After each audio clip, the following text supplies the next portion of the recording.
From secret stunt car failures to jaw-dropping auction prices, the turquoise beauty that sailed off a cliff has stories Hollywood never revealed. Behind those iconic white leather seats lies a tale of engineering quirks, last-minute conversions, and a feature so advanced it baffled modern viewers. Here are 15 weird facts you didn't know about Thelma and Louise's 1966 Ford Thunderbird Convertible. Fact 1. It was Ford's farewell convertible. When Thelma and Louise hit theaters in 1991, audiences had no idea they were watching the swan song of a particular piece of automotive history. The 1966 Ford Thunderbird Convertible that became the movie's unofficial third star represented the very last year that Ford would manufacture a Thunderbird with a removable top. After 1966, the convertible option disappeared entirely from the Thunderbird lineup, making these vehicles instantly collectible and historically significant. Ford had been producing Thunderbird convertibles since the model's introduction in 1955. But by the mid-60s, changing consumer preferences and marketing decisions led the company to discontinue the soft-top version. Sales of convertibles had been declining industry-wide, and Ford's marketing department determined that the luxury image they wanted for the Thunderbird line could be maintained without the convertible body style. Only 5,049 convertible Thunderbirds were built in 1966, making them relatively rare even before one became famous for flying off a cliff. The timing couldn't have been more poetic for the film's themes of freedom and the end of an era. The car that Thelma and Louise drove to their ambiguous fate was itself reaching the end of its production life, creating an unintentional parallel between the character's journey and the vehicle's place in automotive history. Director Ridley Scott and screenwriter Callie Houri couldn't have chosen a more symbolically appropriate car if they'd tried. The 1966 Thunderbird Convertible wasn't just a beautiful period-correct vehicle for the early 90s film set in contemporary times, it was a genuine piece of endangered automotive heritage, representing a type of American luxury cruiser that would never be made quite the same way again. Fact 2. Some stunt cars were secretly coupes. Not every Thunderbird that appeared in Thelma and Louise started life as a convertible, and this reveals just how practical and resourceful Hollywood production teams can be when faced with the reality of destroying expensive classic cars. At least one of the vehicles used for the dangerous cliff-jumping sequence was actually born as a hardtop coupe, not a convertible at all. The production crew purchased a 1966 Thunderbird coupe and then surgically modified it to look like a convertible from the outside. They removed the fixed hardtop roof entirely and created a fake rear deck lid complete with decorative pinstripe detailing to match the authentic convertibles. This fake deck lid was non-functional, meaning the car didn't actually have a working convertible top mechanism or trunk storage. The entire conversion was done for one specific purpose: weight savings. To get the dramatic flying shot that director Ridley Scott envisioned, the Thunderbird needed to be as light as possible so it would soar through the air rather than immediately nosediving into the canyon below. A genuine convertible Thunderbird came with all the heavy motorized mechanisms needed to raise and lower the top, along with the complex hydraulic systems that folded everything neatly into the trunk space. By starting with a coupe and simply cutting off the roof, the crew eliminated hundreds of pounds of unnecessary mechanical components. The car's frame was also reinforced with steel plates for structural rigidity, since removing the roof compromises the vehicle's original unibody strength. The authentic vehicle identification number for one of these modified stunt cars shows it was indeed manufactured as a coupe, providing documentary evidence of this clever Hollywood trick that fooled audiences for over 3 decades. Fact 3. The first jump failed spectacularly. The iconic final shot of Thelma and Louise driving off into eternity almost didn't happen because the very first attempt was an absolute disaster. Production had exactly 3 Thunderbirds available to get the dangerous stunt right. 2 lightweight shell cars specifically prepared for the jump and 1 backup vehicle.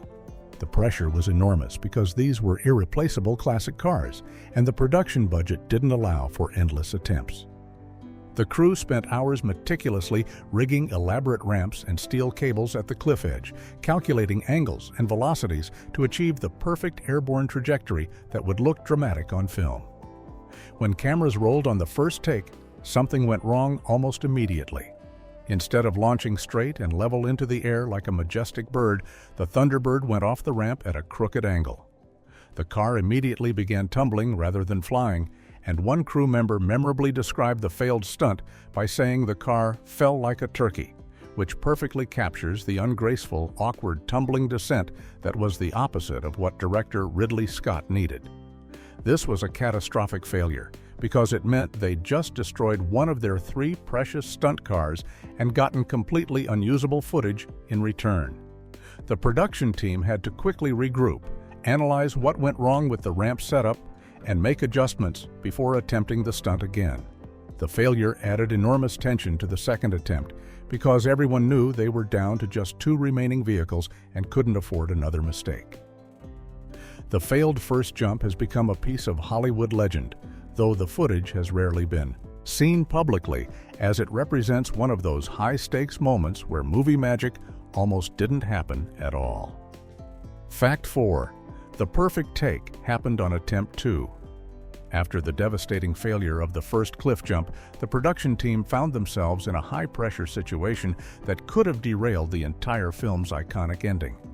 They had only 2 Thunderbirds left and needed to get the shot right on the next attempt or risk not having the dramatic finale that screenwriter Callie Khouri and director Ridley Scott had envisioned. The crew went back to work, making careful adjustments to the catapult rig and the positioning of the ramp that would launch the car into the Utah sky. They recalculated angles, reinforced certain elements, and made sure every detail was perfect before committing their second-to-last vehicle to the jump. According to behind-the-scenes accounts, the atmosphere was tense, but also somewhat loosened up by the crew enjoying some tequila as they worked through the evening and into the next day to prepare for the second attempt. When the cameras rolled again and the modified Thunderbird roared toward the cliff edge, everything went exactly right this time.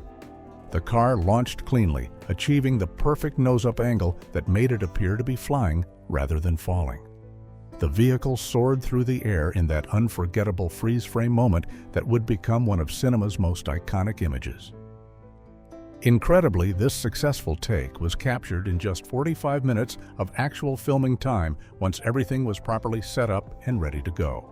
The combination of lessons learned from the first failure, meticulous preparation, and perhaps a bit of liquid courage created the perfect conditions for capturing movie magic. That second take became the final shot audiences see, where the Thunderbird seems suspended in mid-flight as the screen fades to white, leaving Thelma and Louise's fate beautifully ambiguous. Fact 5. Dead Horse Point doubled for Grand Canyon. One of the most persistent misconceptions about Thelma and Louise is that the famous final scene was filmed at the Grand Canyon, but that's completely wrong. The spectacular gorge where Thelma and Louise make their final stand is actually located at a place called Fossil Point, which is visible from Dead Horse Point State Park in Utah. This location sits about 30 miles southwest of Moab and provides breathtaking views of the Colorado River Canyon system below. The area is so visually stunning that it's been nicknamed the Grand Canyon Stunt Double by film location scouts, and it's easy to see why when you visit in person. The sheer cliffs and dramatic drop-offs look remarkably similar to the Grand Canyon while being far more accessible for a film production that needed to set up complex stunt equipment. Filming at the actual Grand Canyon would have been logistically nightmarish and possibly impossible given the strict regulations protecting the national park dead. Horse Point State Park offered the production team the freedom to build ramps, rig cables, and launch cars off cliffs without navigating Federal Park Service restrictions. The specific spot where the Thunderbird went airborne can be reached by driving down Schaefer Trail, a challenging unpaved road that requires high-clearance four-wheel drive vehicles and takes about an hour to navigate. Today, the location is informally known as Thelma and Louise Point, though you won't find that name on any official maps. Visitors who make the difficult journey can stand at the exact spot where one of cinema's most famous scenes was captured. The Dead Horse Point area has been used in numerous films because of its dramatic scenery. But Thelma and Louise put this particular overlook on the map. Fact 6. Only 5 cars survived production. Hollywood action movies typically go through vehicles like tissues, destroying 10, 20, or even more cars to get the perfect shots for various chase scenes and stunts. Thelma and Louise took a remarkably conservative approach by comparison, using only 5 1966 Ford Thunderbird convertibles for the entire production. This was partly due to budget constraints, but also because the cars were already considered collectible classics that were expensive and difficult to find in good condition. The 5 vehicles each had specific roles assigned based on their condition and what would be required of them. The hero car was the best-looking Thunderbird in the fleet, used primarily for exterior beauty shots and any scenes where the car needed to look absolutely perfect on camera. This was the vehicle that audiences saw most often in close-up shots. One Thunderbird was designated as the camera car, specially modified with mounting points and equipment to capture driving sequences from various angles. 2 cars were classified as stunt vehicles, meaning they were the ones subjected to the most dangerous and potentially damaging work, including the famous cliff jump, where at least one was completely destroyed. Finally, one Thunderbird served as a backup vehicle, ready to step in if any of the other cars broke down or became unusable during filming. What's remarkable is that production managed to complete the entire shoot without needing more vehicles, which speaks to careful planning and perhaps a bit of luck. The fact that several of these Thunderbirds actually survived the production intact meant they could later be sold, displayed in museums, or given away as gifts, keeping the legacy of the film alive decades later. Fact 7. The swing-away steering wheel was revolutionary. The Thunderbirds used in Thelma and Louise came equipped with one of Ford's most ingenious engineering features, the swing-away steering wheel. This technological marvel was designed to solve a common problem with large luxury cars of the 1960s. The Thunderbird was absolutely massive, and getting in and out of the driver's seat required awkward maneuvering around the steering wheel, which was mounted in a fixed position like most cars. Ford's engineers developed an innovative solution that allowed the entire steering column to slide horizontally to the right by about 10 inches when the car was shifted into park. This movement created a much wider opening for the driver to enter or exit the vehicle comfortably without having to squeeze past the steering wheel. The mechanism was activated by a lever and worked in conjunction with the transmission selector, only allowing the wheel to swing away when the car was safely in park position. This feature was such a significant innovation that it became standard equipment on most Thunderbirds during the early to mid-60s and was later adapted for use on other high-end Ford products. The swing-away wheel represented the kind of thoughtful luxury engineering that defined American cars of this era, where comfort and convenience were prioritized alongside power and style. For the actors filming Thelma and Louise, this feature would have made getting in and out of the car much easier during the numerous takes required for driving scenes.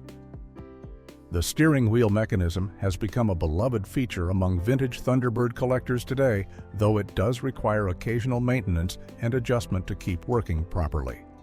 It's the kind of clever solution to an everyday problem that makes you wonder why more cars didn't adopt similar systems. Fact 8. The color keeps confusing viewers.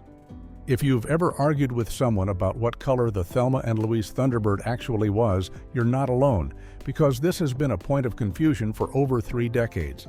The official factory paint color was Tahoe turquoise, which was a genuine Ford color option available for the 1966 Thunderbird model year. However, depending on lighting conditions during filming, camera settings, film stock characteristics, and even which print or transfer of the movie you're watching, that Tahoe turquoise could appear dramatically different on screen. In some scenes, particularly those shot in bright desert sunlight, the car looks distinctly powder blue or even a light sky blue shade. In other shots, especially those filmed during overcast conditions or in shade, the Thunderbird can appear much greener, sometimes looking like a true turquoise or even approaching teal. This color-shifting quality isn't uncommon with metallic automotive paints from this era, which contained metal flakes that would reflect light differently depending on the angle and intensity of illumination. The white leather interior also plays tricks with perception, as the contrast between the bright white seats and the exterior color can make the paint look lighter or darker depending on the shot composition. Over the years, various home video releases, television broadcasts, and digital remasters have further complicated matters because each transfer might color correct the footage slightly differently. Some versions emphasize the blue tones while others bring out more green. Die-cast model makers and toy manufacturers have released replicas of the car in several different shades, further muddying the waters about the correct color. Even people who've seen the actual surviving movie cars in museums sometimes report seeing different colors than what appears on screen. Fact 9. None were actually customized. Unlike most movie cars that undergo extensive modifications to make them suitable for filming or to enhance their appearance on camera, the Thunderbirds used in Thelma and Louise remained essentially stock vehicles straight from the factory. This was an unusual choice for a Hollywood production, where cars are typically modified with everything from reinforced frames to enhanced engines to fake body panels. The production team made a deliberate decision to use the Thunderbirds exactly as Ford had built them back in 1966, with only the absolute minimum modifications required for filming. The only alterations made were practical mounting points for cameras that needed to be attached to capture driving sequences from various angles. These camera mounts were temporary and could be removed without leaving permanent damage to the vehicles. This stock approach had several advantages. First, it kept costs down because customization work is expensive and time-consuming. Second, it meant the cars handled and performed exactly as a real 1966 Thunderbird would, giving the driving scenes an authentic feel. Third, it preserved the vehicle's value and originality, which became important later when some of them were sold or donated to museums. The decision to leave the cars stock also meant that what audiences saw on screen was genuinely representative of what these vehicles were actually like when they were new. There were no Hollywood tricks making the car look better or perform differently than reality. Even the stunt cars that were destroyed in the cliff-jumping sequence started as completely authentic Thunderbirds, though those were later stripped of weight to achieve the dramatic flying shot. This commitment to automotive authenticity is relatively rare in filmmaking, where practical concerns usually override historical accuracy. Fact 10. It weighed as much as a tank. The 1966 Ford Thunderbird wasn't just a car, it was a rolling monument to American excess and luxury engineering with dimensions that earned it the memorable nickname land yacht. The full-featured Thunderbird measured an incredible 17 feet in length, making it longer than many modern SUVs. It stretched 6.5 feet wide, which meant it took up nearly an entire lane on most roads and made parking in tight spaces essentially impossible. But the most shocking specification was its weight. A fully loaded Thunderbird tipped the scales at an astonishing 4,700 pounds. To put that in perspective, that's heavier than many modern pickup trucks and comparable to the weight of some smaller armored vehicles. This enormous mass came from the car's substantial steel unibody construction, which provided no separate frame, but instead used the body itself as the structural element. The car also carried a massive 428 cubic inch V8 engine, heavy-duty automatic transmission, power steering system, power brake system, and all the luxury equipment expected in a premium vehicle. The convertible top mechanism alone added significant weight because it required electric motors, hydraulic pumps, and the metal framework that folded and stored the canvas roof. All this weight meant the Thunderbird wasn't particularly quick or nimble despite its powerful engine. But that wasn't the point. This was a cruising car designed for effortless highway driving, where its mass provided a smooth, stable ride that soaked up bumps and irregularities. The land yacht nickname was affectionate but accurate, as driving one felt more like piloting a boat than a conventional car.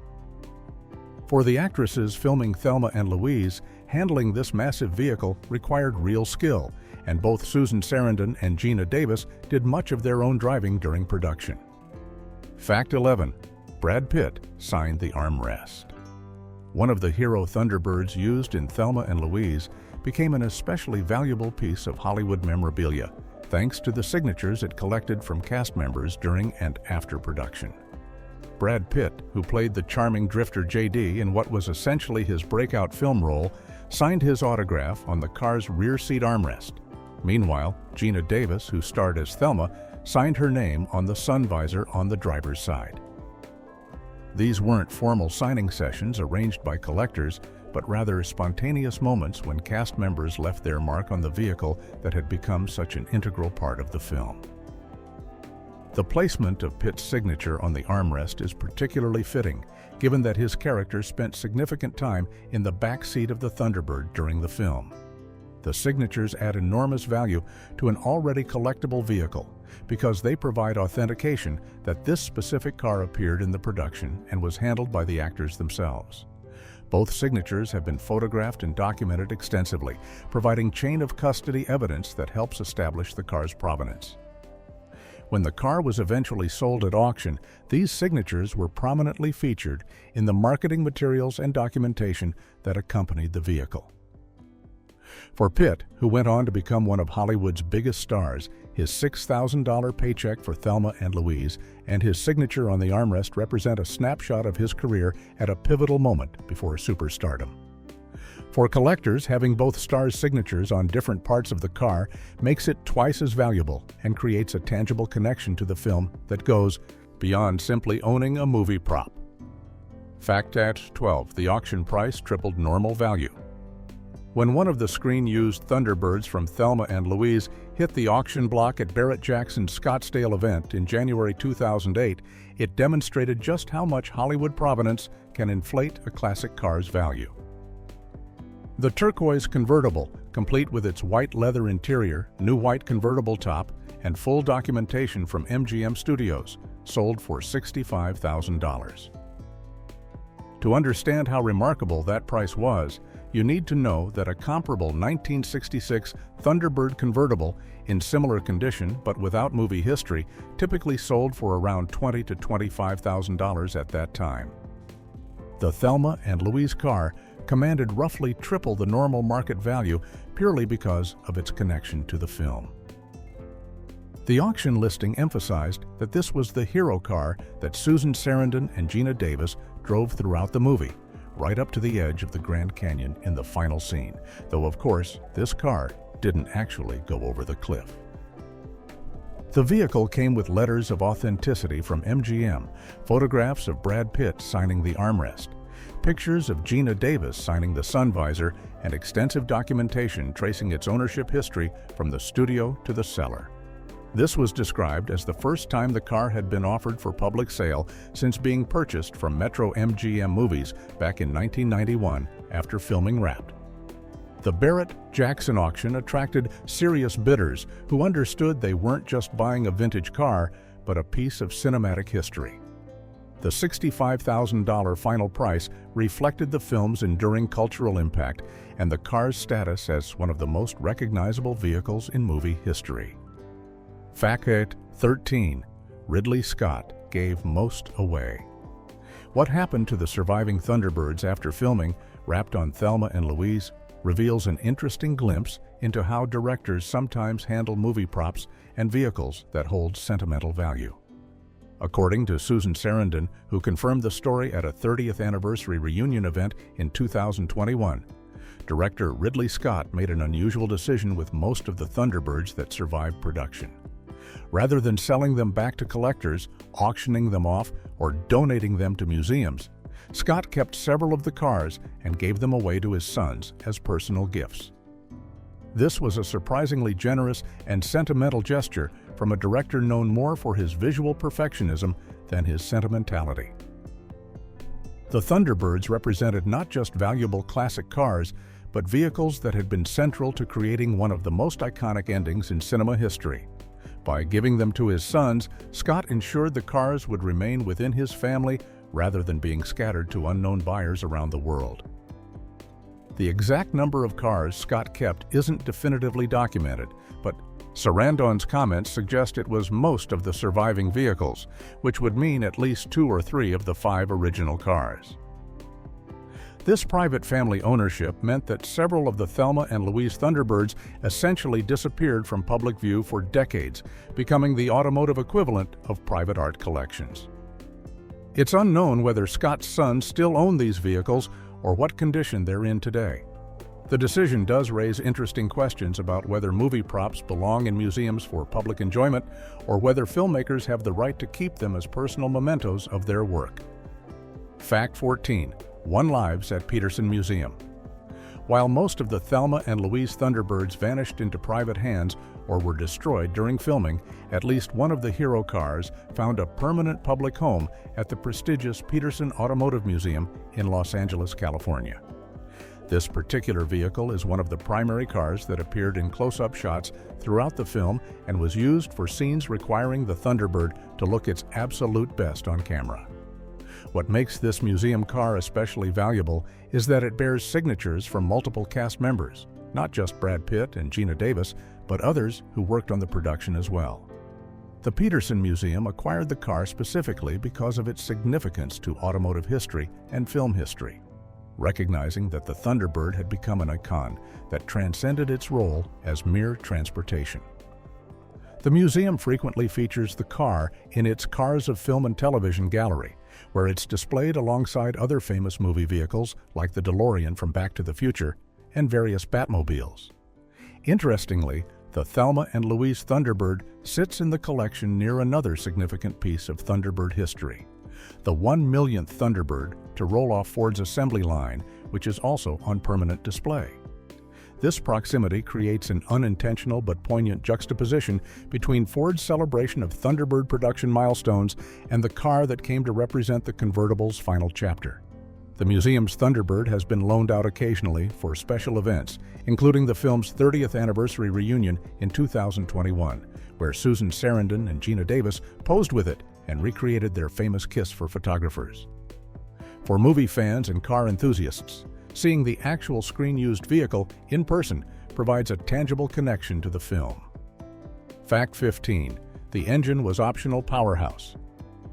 The Thunderbirds that roared across the screen in Thelma and Louise packed more power under their hoods than standard models, thanks to a specific engine option that production chose for the movie cars. While the base 1966 Thunderbird came equipped with a 390 cubic inch V8 engine producing 315 horsepower, the film's Thunderbirds featured the top-of-the-line optional power plant, a massive 428 cubic inch V8 that generated 345 horsepower. This engine upgrade cost an additional $64.30 back in 1966 and represented the most powerful factory option available for the Thunderbird that year. The 428 cubic inch engine belonged to Ford's FE engine family and was essentially a bored-out and stroked version of the smaller displacement motors. With dual exhausts equipped with resonators, the engine produced a distinctive throaty rumble that added character to the driving scenes. However, even with 345 horsepower on tap, the Thunderbird wasn't exactly a race car because that 4,700-pound curb weight meant the power-to-weight ratio was modest at best. The car was designed for effortless cruising rather than acceleration or handling. And the soft suspension allowed considerable body roll in corners. For the film's purposes, though, the 428 engine provided adequate power for all the driving sequences while maintaining the authentic character of a proper luxury cruiser from the 1960s. The engine's reliability was probably more important than its power output during production, as the cars needed to perform consistently through multiple takes without mechanical failures that would delay filming. Today, Thunderbirds equipped with the 428 engine are more desirable among collectors than base engine models, adding another layer of value to the surviving movie cars. Surviving movie cars. Surviving movie cars. Surviving movie cars.